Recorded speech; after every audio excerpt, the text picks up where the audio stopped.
Greetings, Ed Denny here. Thank you for joining me. We have a nice bunch of people. I appreciate that you took some time out from your morning excitement in the market. In honor of the way the market got going today, I decided to put a little virtual background here. You can see that there's people enjoying a roller coaster ride. But I don't want to distract you from our conversation, so I'm going to go back to a more normal. There we go. That's me in my office. Well, hope you all had a good weekend. Hope we all have a good week. It's a nice way to start off the week with this kind of nice rallies. S&P up almost 100 points, 1.5%. We have had some really nice weather here. It's fall. It feels like fall. And today, I guess, starting to sense that winter's coming because the sprinkler guys are here and blowing out the sprinklers. So winter's coming. But meanwhile, the weather's been nice here in New York. And I hope all is well where you are.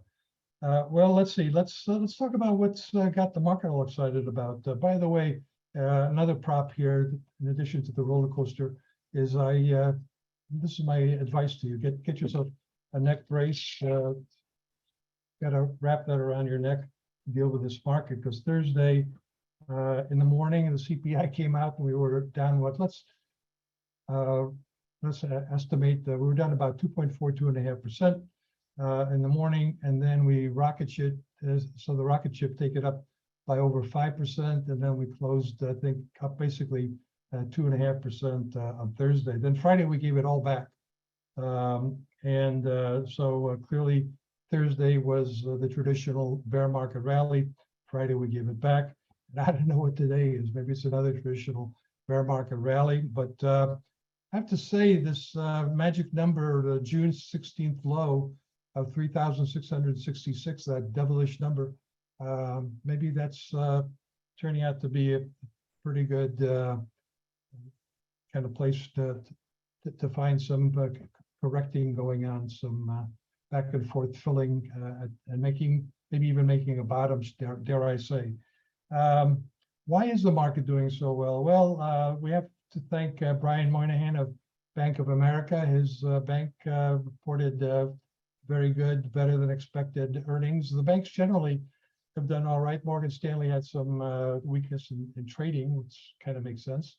But all in all, the earnings season's gotten off to a good start. But I got another explanation for what's going on here. Let me share my screen with you. And here we go. In this morning briefing, which you also got an advanced copy of yesterday evening. I hope that's not too annoying. By the way, at the bottom of all of our publications now, you can manage your preferences, so you can decide whether you want the advanced copy or not, as well as some of our other publications. I hope you sign on to keep everything going as is.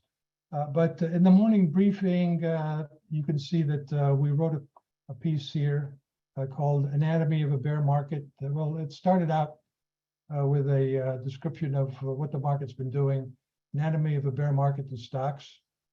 Then we did an anatomy of a bear market in bonds. And then just for fun, I did anatomy of James Bullard's frontal lobe. Bullard, who is the St. Louis Fed president, gave an interview to Reuters on Friday, and he said some interesting things, which the bottom line of what he said is that he's going to, he favors raising the, I'm already thinking cutting, raising the federal funds rate by 75 basis points at the early November meeting of the FOMC, and then raising it again by 75 basis points at the December meeting, mid-December meeting. So he said he'd like to front load. He said front loading hikes makes a lot of sense, given that the latest CPI number was pernicious, is the word that he used. And then he basically implied that he wouldn't mind just kind of pausing for a while to see how it all plays out. So I think one of the reasons the market's doing well today is the end is in sight, or the pause is in sight for the rate hiking. So 75 is 150 basis points on top of the 300 basis points we've had since March, would get us to 450 to 475 on the Fed funds rate. Some people are thinking it's got to get closer to 5%. But I like bullish scenario, and I think the market likes it a lot as well. I think the market's also suggesting that we can live with a 150 basis point increase because we're already living with it. We're seeing it in the mortgage market, reflected in the mortgage market.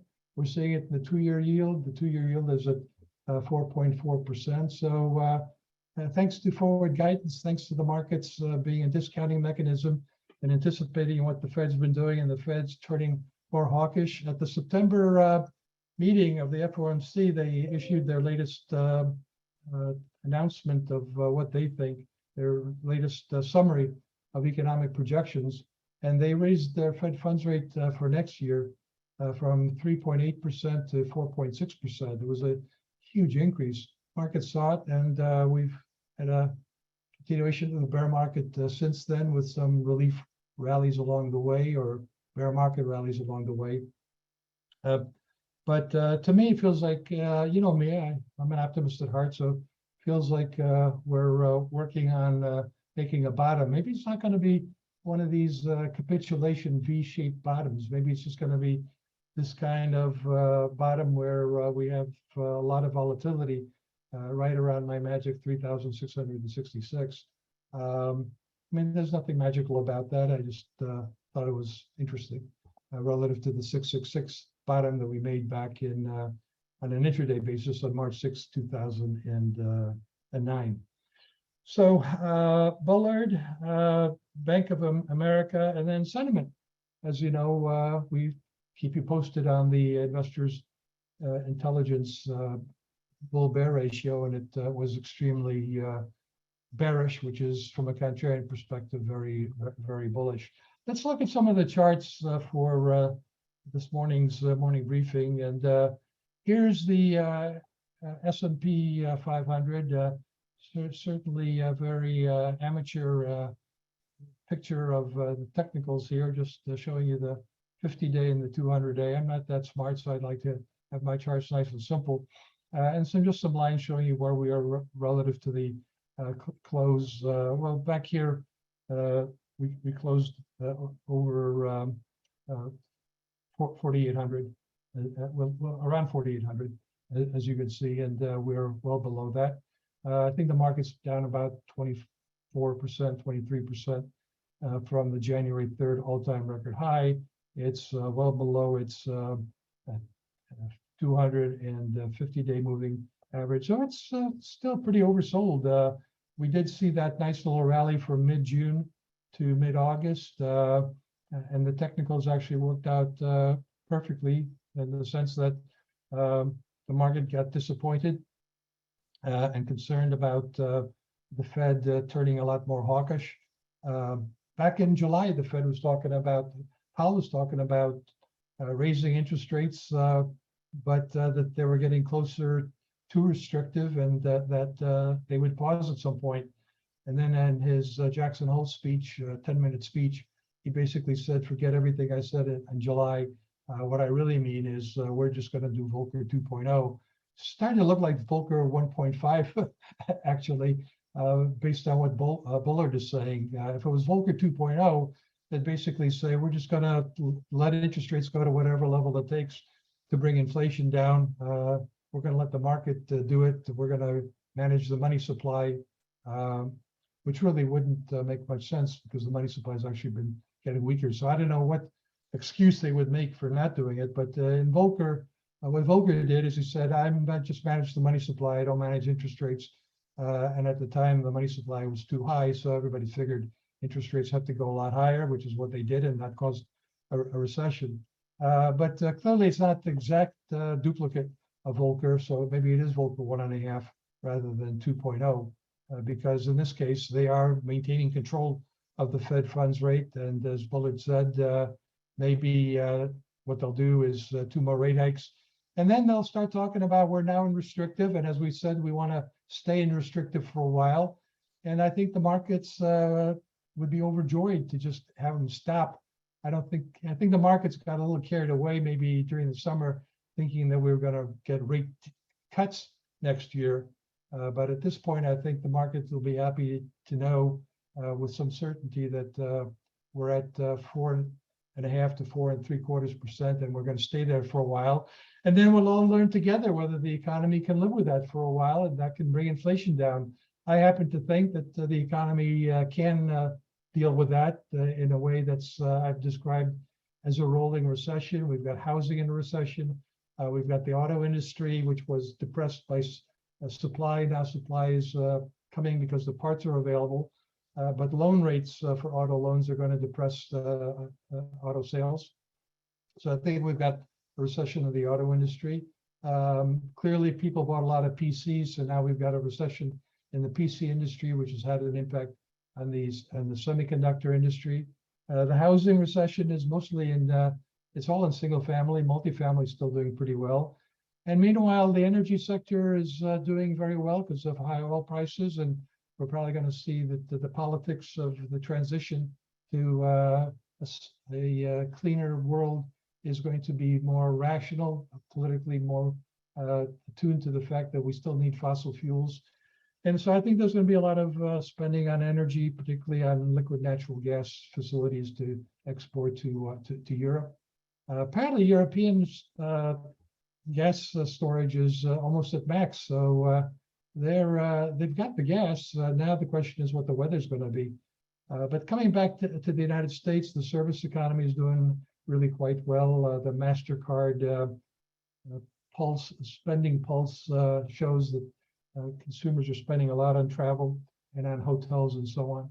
So rolling recession with rolling inflation. Inflation has rolled into out of goods, and now it's rolling into services, and it'll roll out of there. Let's look at some charts again. So in a rolling recession scenario, I see forward earnings going sideways. Revenues based on forward revenues, all-time record high. Slope is starting to slow.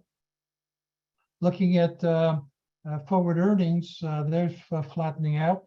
They peaked in late June, and they're not going straight down, which is what you would expect in a recession. In a rolling recession, there's no particular reason why they couldn't kind of go sideways for a while.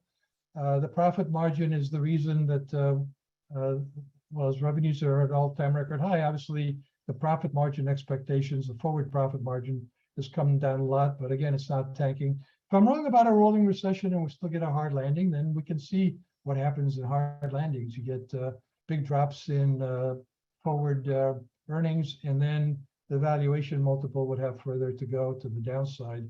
But I think we're forming a bottom here. Again, it may not necessarily be a V-shaped bottom, which we typically have gotten in the past when everybody perceived that the Fed was pivoting from tight to easy. This time around, the Fed may pivot from tight to pausing at a tight level of monetary of the Fed funds rate, and they might very well continue with quantitative tightening if nothing breaks and they don't have to back off on that.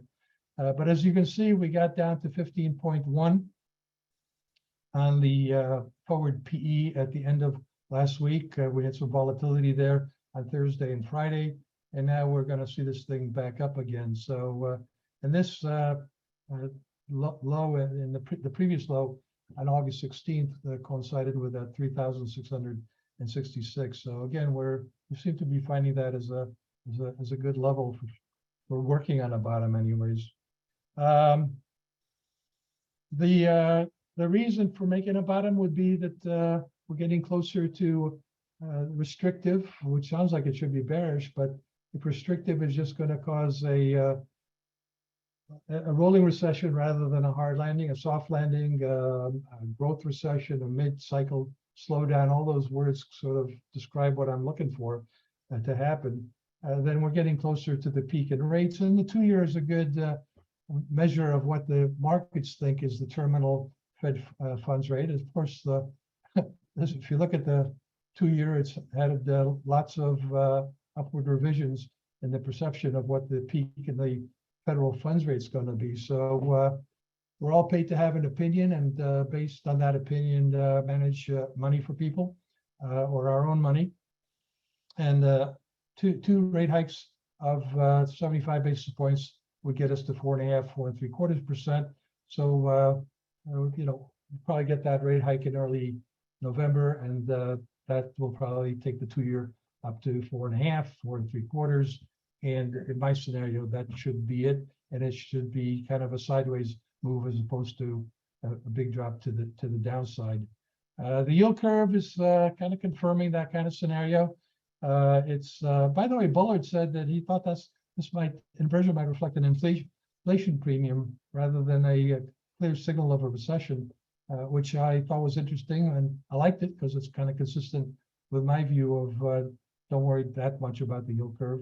But on the other hand, the yield curve does tend to have predict that if the Fed keeps tightening, something will break. We'll get a financial crisis, then a credit crunch, and then a recession. And I don't think that's not what I see happening. But that is what the yield curve in the past has predicted. I think the credit system is in much better shape here than it was in the past. So I think our credit system will hold. Maybe something will break in Europe.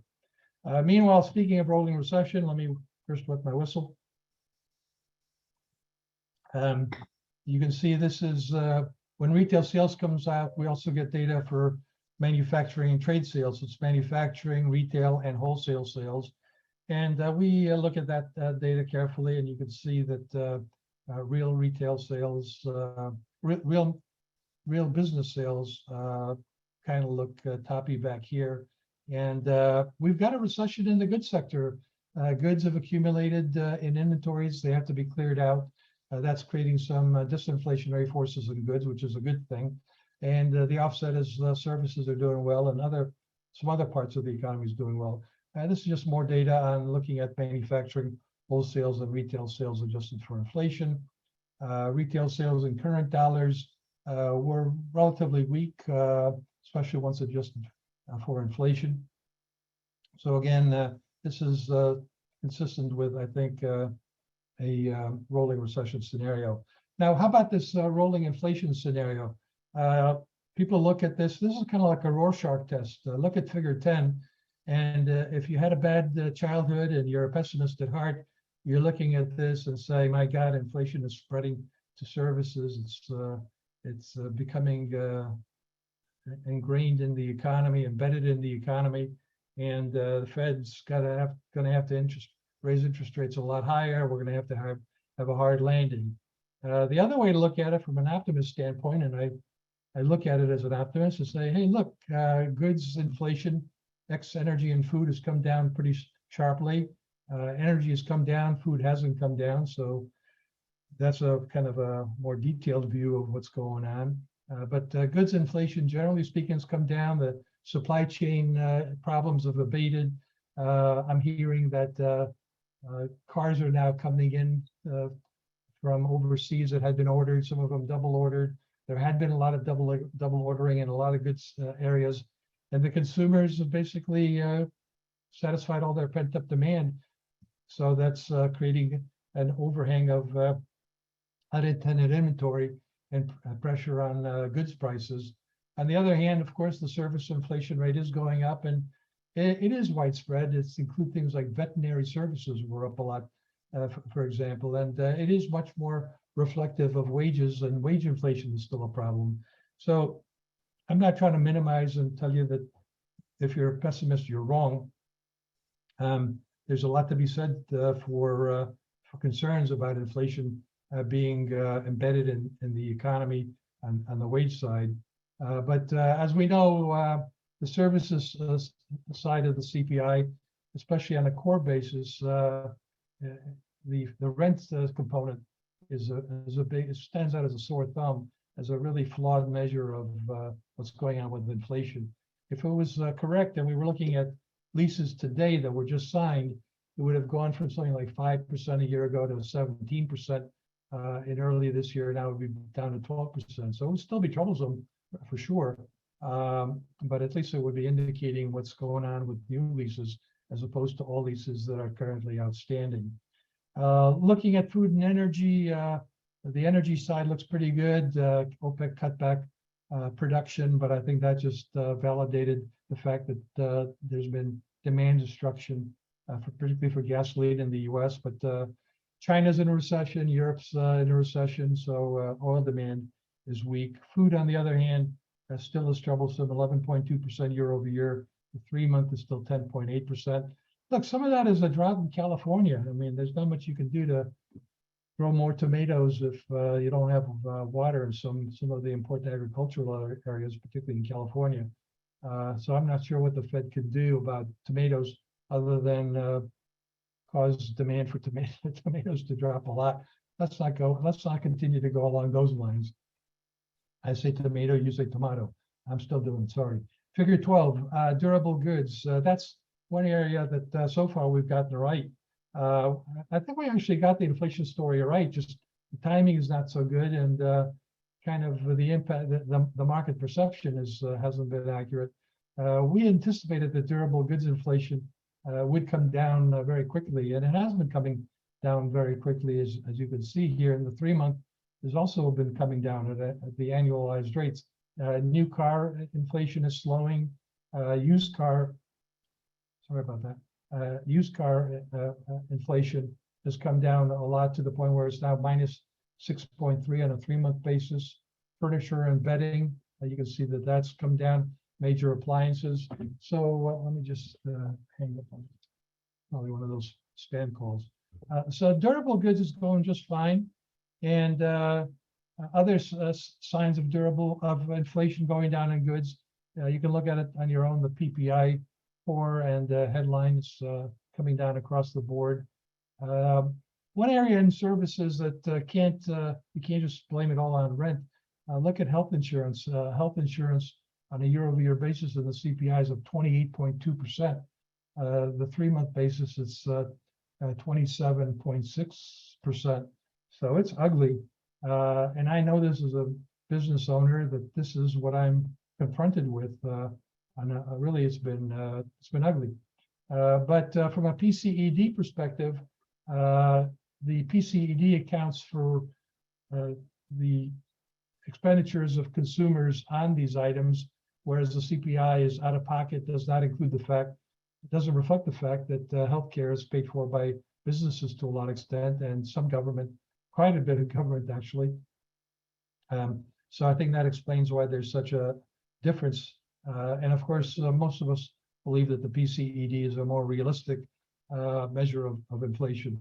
But we're going to have this annoying, pesky problem with rent for a while. It could last a good year. But if we get some moderation in the rest of the CPI, and we all agree on that, I think we in the markets, as well as the Fed, will all note that with the exception of rent, we are seeing inflation making a big comeback. Of course, historically, the surefire way to bring inflation down is to have a hard landing that even brought the rent inflation down. But that's not where I'm going with my forecast. And I think Bullard is sympathetic to that. And Bullard, why this emphasis on Bullard, other than the fact that he seems to agree with me? And by the way, feel free to ask some questions. So far, I've got one. Now I got two. Good. Usually I can get to the first 10 or so. So come on, come all. You still have some time here to throw in some questions. But why do I like what Bullard is saying, other than the fact that it happens to coincide with my forecast? Bullard tends to be ahead of the other Fed officials. He has a history of being more hawkish than the rest of them, but he also tends to kind of put out there some views that tend to be kind of out of the box, contrary thinking, and more often than right, he's tended to be a leading indicator for what the FOMC eventually does. So, Evan, given the lagged effect to Fed policy, are they aware that the bond market is saying that policy is already too tight? Well, I think the yield curve. I wouldn't say it's just the bond market. I think it's more the yield curve spread that's saying it's too tight. And again, my interpretation, we did some work on the yield curve a while back, and we said, the yield curve really doesn't forecast a recession directly. What it really forecasts is that monetary policy is getting, they keep raising short-term rates like this, something will break. There'll be a financial crisis that could very easily become an economy-wide credit crunch and then a recession. You've heard me talk about this before. And so it's the inversion of the yield curve that says that the Fed is getting close to being too tight. But meanwhile, they claim they're data dependent, and they clearly can't be happy with the inflation numbers they've gotten. We're still expecting to see that inflation is lower during the second half of this year than it was in the first half of this year. We still see signs that inflation peaks, certainly in durable goods and in a few other categories, but the jury's still out on whether it's a decisive peak. As you know, the CPI excluding food and energy actually made a new high in September. It was a 40-year high. So we don't have conclusive evidence that the Fed is being too tight relative to, again, and too tight relative to what? Too tight relative to the economy or relative to getting inflation down? Clearly, they're focusing on getting inflation down.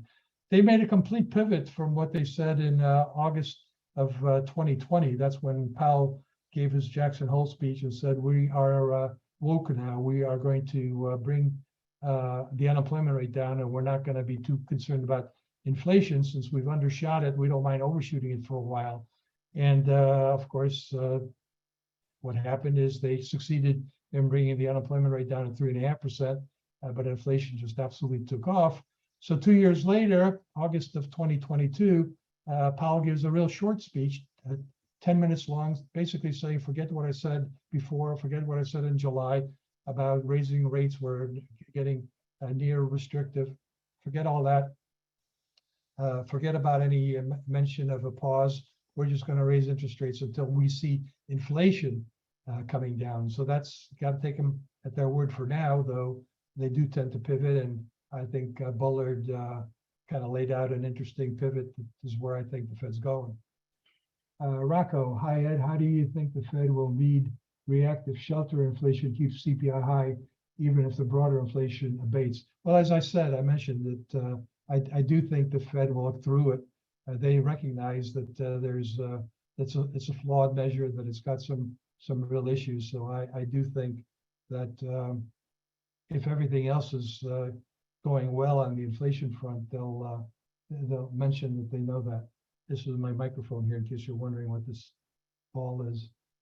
John, other than the Zillow index, are there other time series for rents that could be useful? I use the Zillow index. I think there might be another one, apartment.com.